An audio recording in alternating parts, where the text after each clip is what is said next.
Assalamualaikum warahmatullahi wabarakatuh. Halo semua, ayo belajar kimia dengan Bu Dona.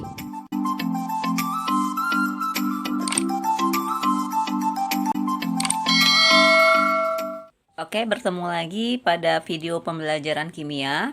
Pada video kali ini kita akan membahas mengenai sifat keperiodikan unsur.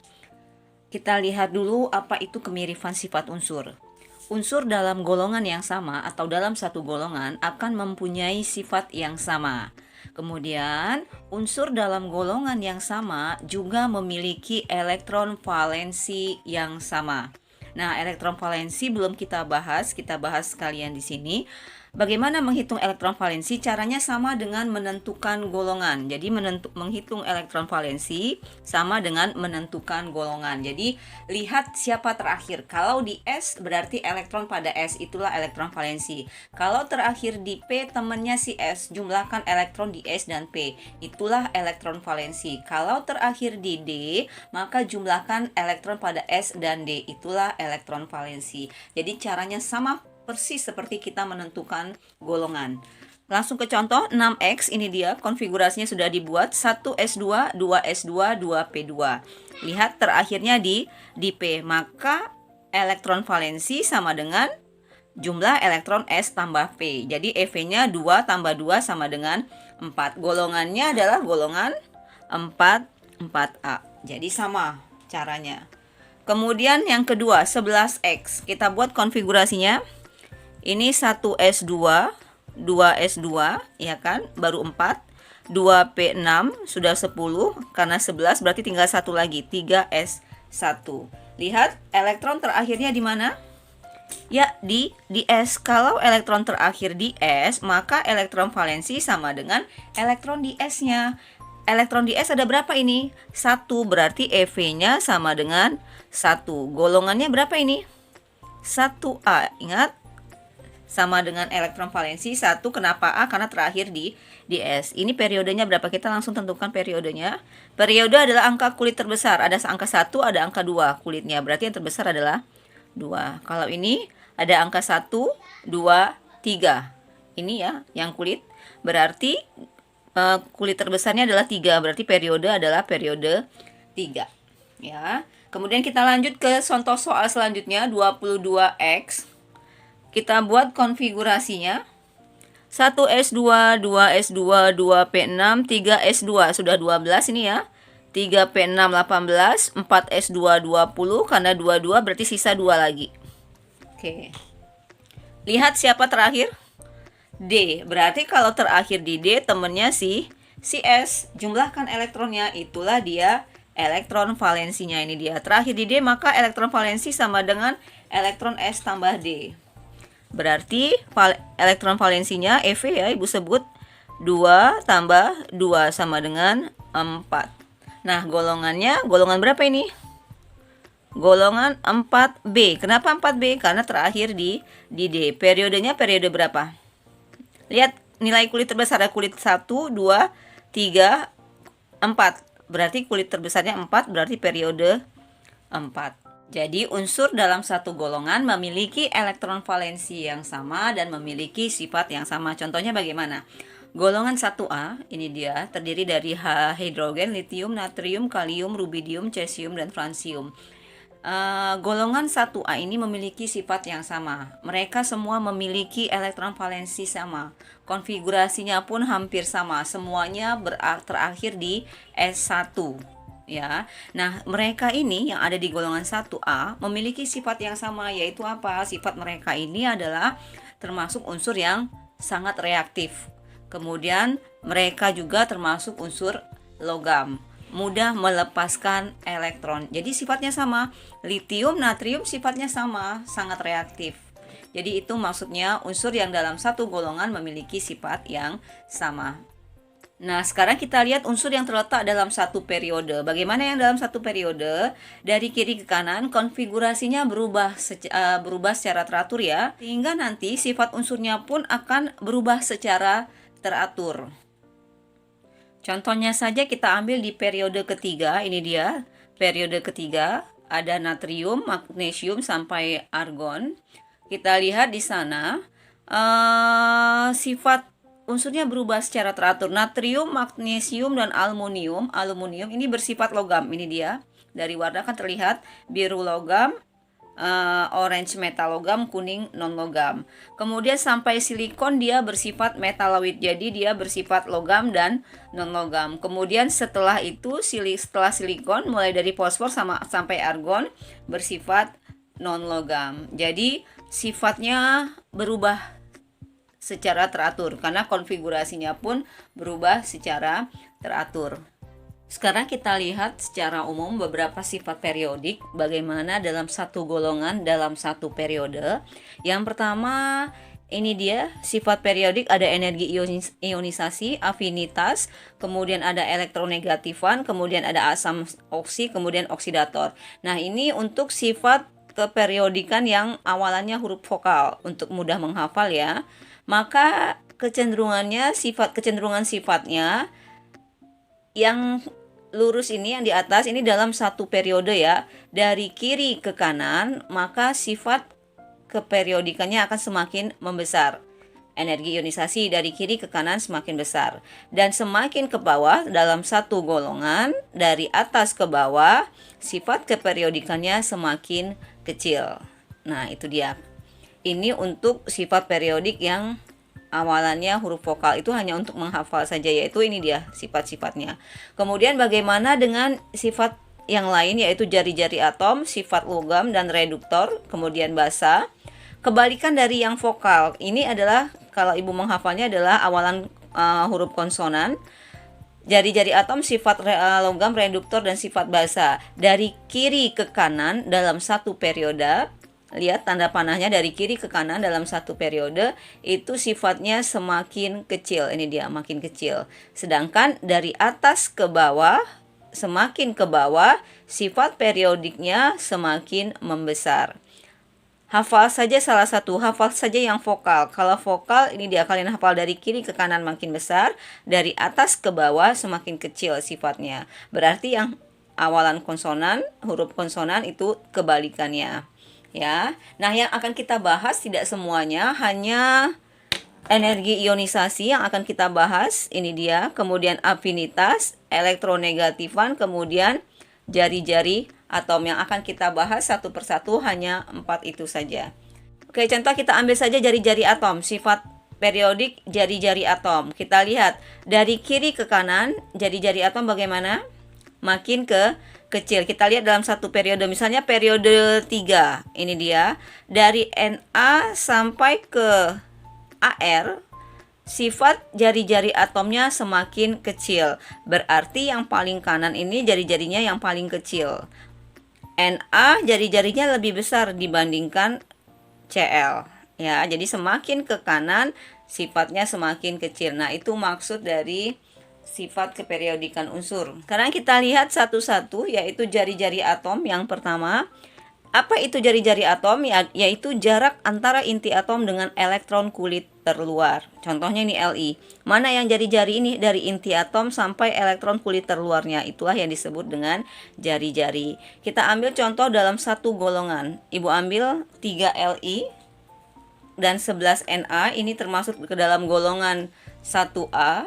Ya, ibu ambil dari golongan 1A. Li21 konfigurasinya, ibu ambil yang konfigurasi kulit biar lebih mudah memahaminya. 11 Na 281. Kalau kita lihat ini ada berapa kulit ini? Ada 3 kulit ya. 2 kulit. Yang ini ada 3 kulit. Nah, kita lihat. Kita gambarkan sekarang. Li ada 2 kulit atom.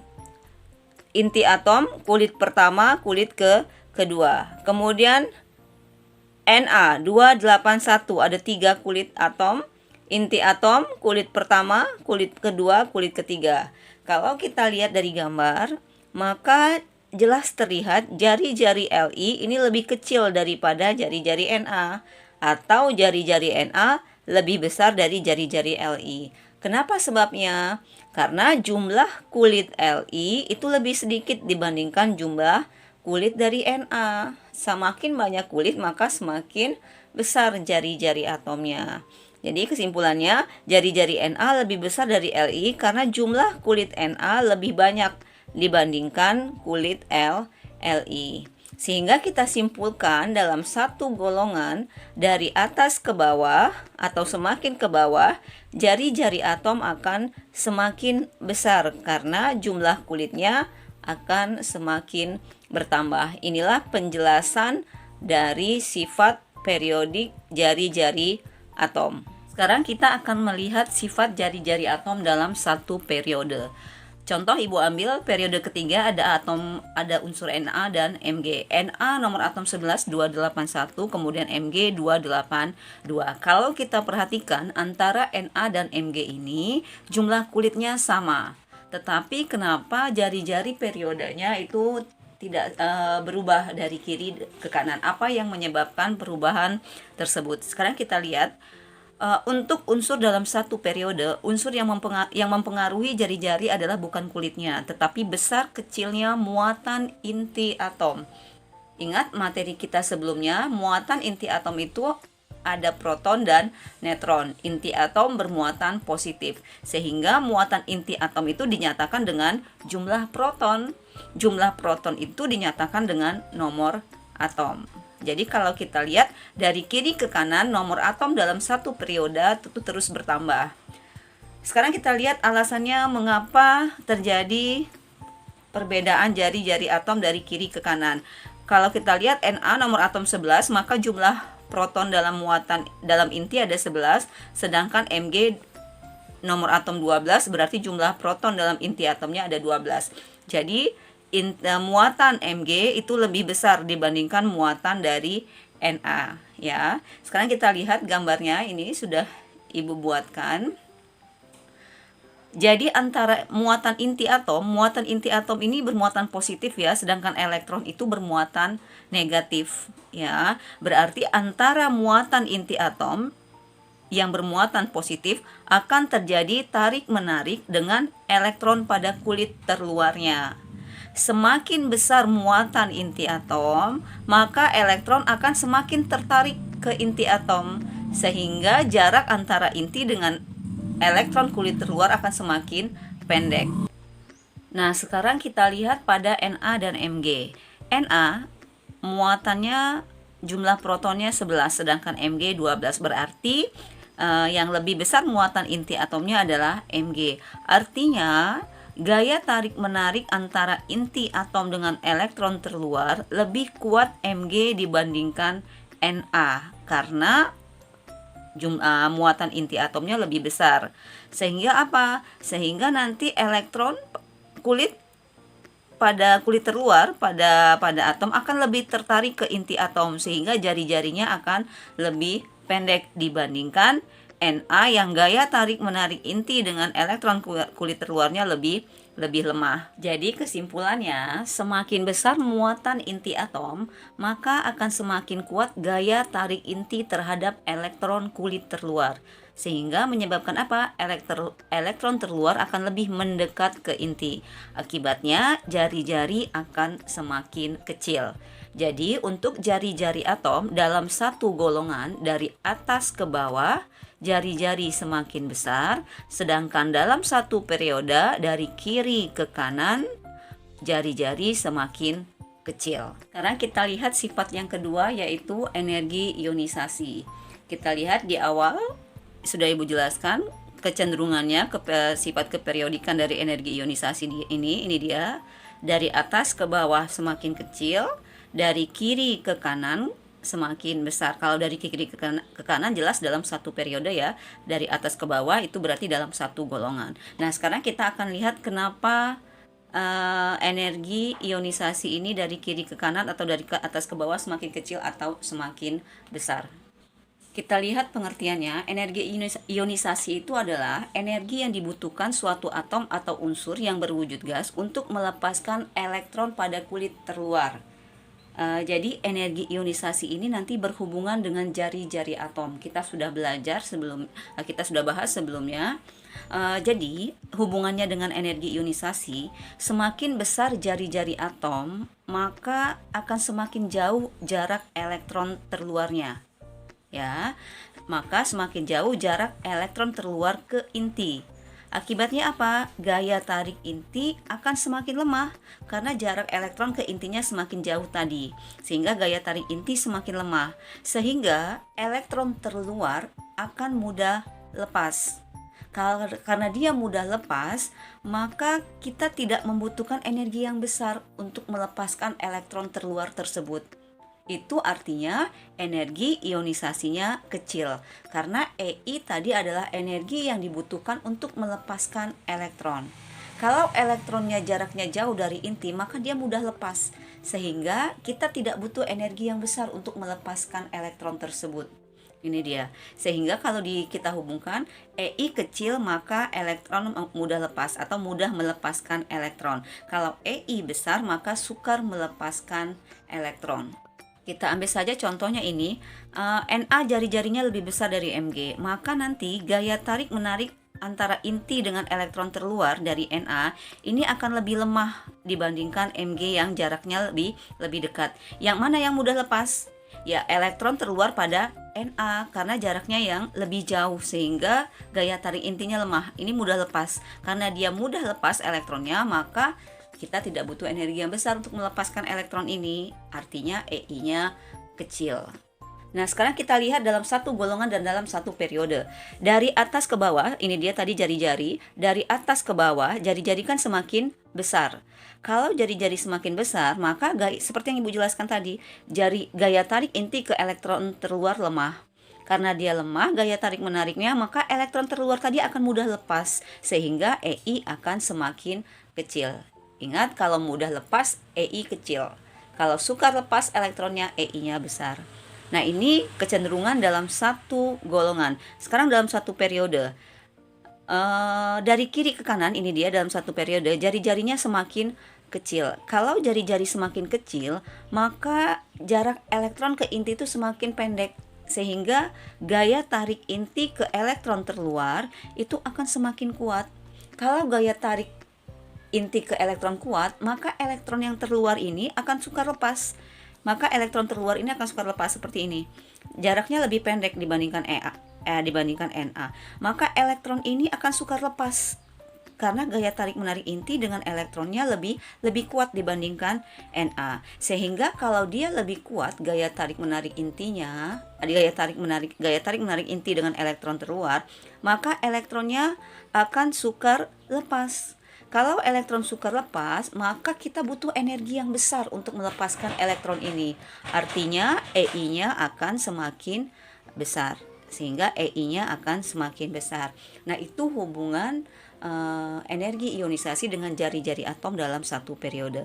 Jadi untuk energi ionisasi dari atas ke bawah dalam satu golongan, EI-nya makin kecil. Sedangkan dalam satu periode dari kiri ke kanan, EI-nya semakin besar. Sekarang kita lihat sifat keperiodikan selanjutnya, yaitu afinitas elektron. Kalau kita lihat di sini, ini dia afinitas elektron dari kiri ke kanan itu semakin besar, sedangkan dari atas ke bawah afinitas elektronnya semakin kecil. Kita lihat apa itu afinitas elektron, yaitu besarnya energi yang dilepaskan atau dihasilkan saat suatu atom menangkap elektron membentuk ion negatif. Jadi jika suatu atom menangkap elektron, dia akan membentuk ion negatif. Tapi jika suatu atom melepaskan elektron, dia akan membentuk ion positif. Sudah kita pelajari sebelumnya ya. Kemudian semakin negatif nilai Ae, maka itu artinya semakin mudah menangkap elektron. Ingat, nilai negatif itu hanya menyatakan atom tersebut melepaskan elektron. Ya, bukan nilai besar kecilnya, tetapi itu artinya dia melepaskan elektron. Kecenderungan sifat keperiodikannya adalah dalam golongan ini sama dengan energi ionisasi dari atas ke bawah semakin kecil, sedangkan dalam satu periode dari kiri ke kanan sifat afinitas elektronnya semakin besar. Kemudian nilai afinitas elektron terbesar dimiliki oleh unsur golongan 8A. Itu artinya golongan 8A itu paling mudah menangkap elektron, sehingga nilai Ae-nya juga lebih besar dibandingkan yang lainnya. Kemudian contoh misalnya nilai afinitas elektron unsur F itu adalah min 331,4 kJ per mol. Ini artinya unsur F menangkap elektron dengan melepaskan. Jadi negatif ini diganti dengan kata melepaskan. Dengan melepaskan energi sebesar 331,4 kJ per mol. Jadi itu arti nilai negatif pada afinitas. Ada catatan untuk golongan 8A itu tidak berlaku sifat keperiodikan energi ionisasi dan afinitas. Kenapa? Karena golongan 8A itu sangat stabil. Golongan 8A tidak melepas ataupun tidak menangkap elektron. Jadi pada pembahasan sifat energi ionisasi dia tidak masuk dalam perhitungan. Oke, sekarang kita lihat contoh. Misalnya kita membahas jari-jari. Untuk jari-jari pada periode 2, kalian perhatikan periode 2 dari litium sampai dengan neon. Siapakah yang memiliki jari-jari paling besar dalam satu periode? Kita lihat di sini jari-jari atom itu dari kiri ke kanan semakin besar atau semakin kecil? Semakin kecil, berarti yang paling besar jari-jarinya adalah yang paling kiri, yaitu siapa? Ya, litium. Jadi dalam satu periode 2 ini yang paling besar jari-jarinya adalah litium. Kemudian energi ionisasinya dalam satu periode ini, mana energi ionisasi ini dia? Semakin ke kanan semakin besar, berarti untuk energi ionisasi untuk periode 2 yang paling besar adalah yang mana? Ya, yang F. Ingat pada pembahasan energi ionisasi golongan 8A ini tidak dibahas karena 8A ini bersifat stabil, tidak menangkap atau tidak melepaskan elektron. Jadi kalau ditanya siapakah energi ionisasi paling besar? Bukan neon tapi F. Siapakah yang memiliki afinitas terbesar? Ya, kembali F, bukan neon. Jadi untuk energi ionisasi dan afinitas 8A tidak masuk dalam pembahasan sifat. Keperiodikan yang terakhir yaitu elektronegatifan atau Ibu menyebutnya keelektronegatifan, disingkat dengan KEE. Apa itu KEE? Yaitu kecenderungan suatu atom dalam menarik elektron yang digunakan bersama dalam membentuk ikatan. Jadi jika nilai KEE-nya besar berarti mudah menarik elektron, ini menarik ya. Jika KEE-nya kecil maka unsur tersebut sukar menarik elektron. Jadi kecenderungannya dalam tabel periodik, dalam satu golongan dari atas ke bawah KEE akan semakin kecil, tapi dalam periode dari kiri ke kanan nilai KEE akan semakin besar. Jadi dari kiri ke kanan semakin besar sifat KEE-nya, ini dia. Nah, KEE ini berlawanan dengan energi ionisasi karena jika suatu unsur semakin mudah suatu atom melepaskan elektron, itu artinya semakin sukar dalam menarik elektron. Demikianlah materi kita untuk kali ini. Tadi sudah Ibu jelaskan mengenai beberapa sifat keperiodikan unsur. Secara umum ini dia di awal, yang awalan huruf vokal, cara menghafalnya ini dia, yang awalan huruf vokal semakin ke kanan semakin besar, semakin ke bawah semakin kecil. Yang awalan huruf konsonan maka semakin ke kanan, kebalikan semakin kecil, dari atas ke bawah dalam satu golongan semakin besar. Semoga video ini dapat membantu kalian dalam mempelajari materi sifat keperiodikan unsur. Sampai ketemu di video pembelajaran berikutnya. Wassalamualaikum warahmatullahi wabarakatuh. Thank you for watching.